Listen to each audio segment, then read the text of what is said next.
নমস্কার বন্ধুরা, আশা করি আপনারা সবাই অনেক ভালো আছেন। আপনাদেরকে স্বাগতম রীতা ইয়াম্মি ফুড কিচেনে আরেকটা রেসিপি দেখার জন্য।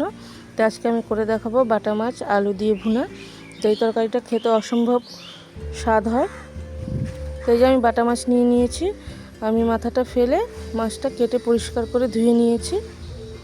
তো কড়াই বসিয়ে দিয়েছি চুলার উপরে। তো কড়াই গরম হয়ে গেছে, দিয়ে দিলাম তেল। তা আলুগুলো আমি ভেজে নিব। তো আলুগুলো আমি টুকরো টুকরো করে কেটে নিয়েছি। তা আলুগুলো হালকা লাল করে ভেজে নিতে হবে। একটু লবণ হলুদ দিয়ে দিব, নাহলে আলুগুলো খেতে ভালো লাগবে না।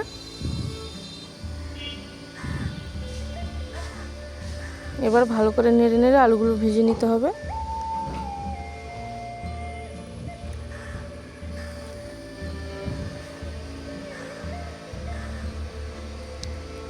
মাছের তরকারিতে অবশ্যই আলুটা ভেজে দিতে হবে, না হলে ভালো লাগবে না।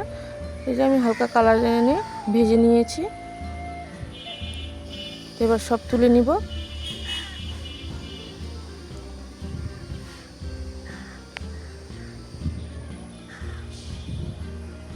তো আমার তোলা হয়ে গেছে। ওই কড়াইতেই দিয়ে দিলাম তেল।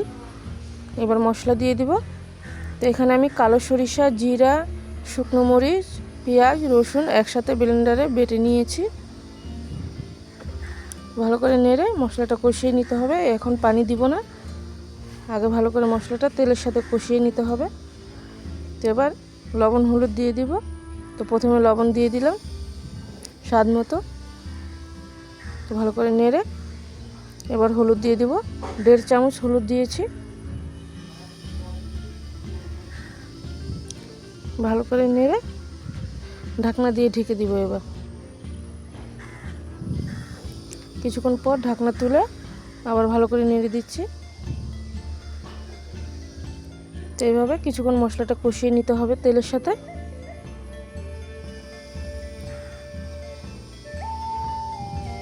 তো এবার আমি পানি দিয়ে দিব। তো যেই জারে মশলাটা বেটেছিলাম সেই জারটা ধুয়ে পানি দিয়ে দিয়েছি। এবার মশলাটা কষিয়ে নেব ভালো করে পানি দেওয়ার সাথে। তো কিছুক্ষণ পর আবার ঢাকনা তুলে নেড়ে দিচ্ছি।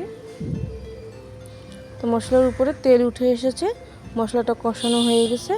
এবার মাছগুলো দিয়ে দিব। তো এই মাছগুলো ভাজি নিয়ে আমি কাঁচাই রান্না করব আজকে। বাটা মাছ এভাবে রান্না করলে খেতে খুবই ভালো লাগে, তাই বাসায় একবার ট্রাই করে দেখবেন। তো এইভাবে ভালো করে নেড়ে মাছটা 3 থেকে 4 মিনিট মশলার সাথে কষিয়ে নেব।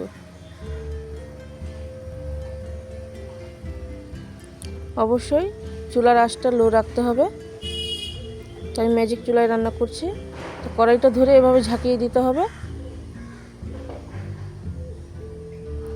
মাছ নাড়া যাবে না, না হলে ভেঙে যাবে। পানি দিয়ে দিব যতটুকু লাগে ঝোলের জন্য। এবার উপর থেকে আলুগুলো দিয়ে দিব। আপনাদের হাতের কাছে যদি ধনিয়া পাতা থাকে তাহলে দিয়ে দিবেন।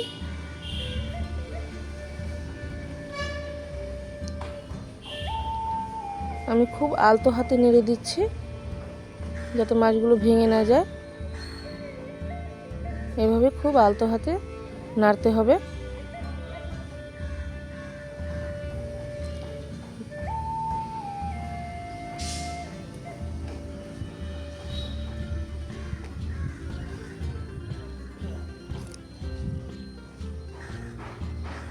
এবার ঢাকনা দিয়ে ঢেকে দিব।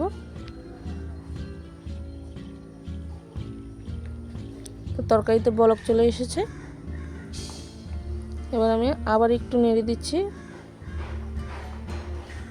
তো উপর দিয়ে কয়েকটা আমি ভাজা মাছ দিয়ে দিয়েছি বাচ্চাদের জন্য। তো তরকারিটা আমার হয়ে গেছে। তো তরকারিটা এইভাবে কড়াইটা ধরে ঝাঁকিয়ে নিতে হবে। বেশি নাড়ানাড়ি করলে মাছটা ভেঙে যাবে।